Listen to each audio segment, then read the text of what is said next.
now called NeuroKey, and it's opening doors, unlocking minds. And I said, it just rings nice. And they encouraged me. The first thing I was told was, you don't suffer from any conditions, you live with them. And that changed my mindset straight away. And then I started doing a bit of support work. And the lecturing side of things was an accident. I went to a school, and typical ADHD, I didn't look at what I was doing. I thought I was going to talk to one teacher with one pupil in a room and do a bit of work. And it wasn't. It was an auditorium with over 300 teachers. And I walked in, I was like, and I just winged it. I just did it. I had nothing planned, and I just talked. I did, because of my lack of filters, I did upset a few teachers, but they asked me what sort of things would trigger a tick. So I was just honest and told them, and I said, but that's my life. My life, I go around, I never get a break from myself. I've done a lot of reading and studying on psychology and neurology, especially since what I'm going to talk about. After the support work, I started doing talks in universities. It started out as a I'm now, we class as either an expert by experience, which they use our life experience and our experience of our conditions, lived experience ambassador. Depending on where I'm teaching, depends what label I get. But that doesn't easily fit into the system of the economy that economies that have been built in countries like the UK, Canada, and US. It's not gonna make the Elon Musks and the Bill Gates rich, you know? Yeah. Yeah. And like what you were saying about people learn in different ways and need to be tested in different ways. But if they're only learning it and regurgitating what they've learned on a test, and effectively they're scoring well on it because just they memorize it, right?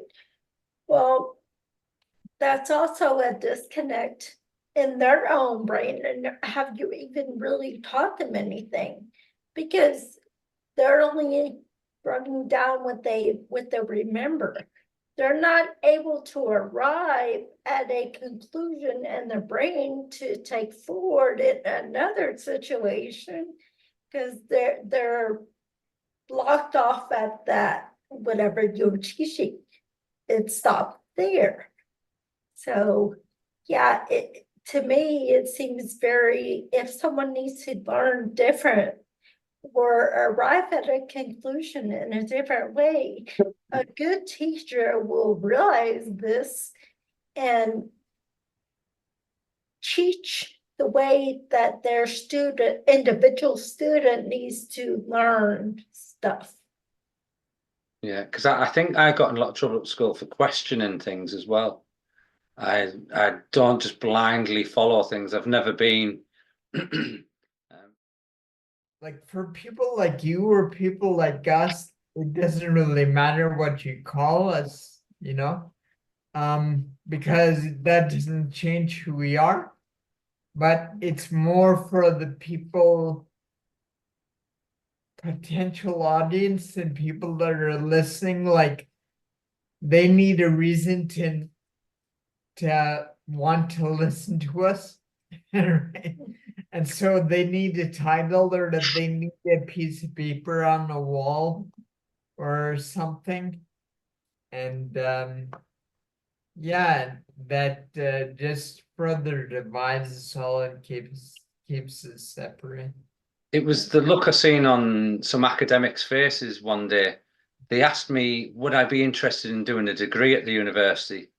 I said, why would I want to be in debt to have a piece of paper that says that I know what I already know? Yeah. And the looks on the face like, actually, you've hit a point. During lockdown, I signed up to an online education. I can't remember what it's called now. And I started off doing autism and ADHD courses. And me being me, I was like, if I don't know the answers to these questions, I shouldn't be doing what I do. So I skipped all of the work, went straight to the answers and got 100%.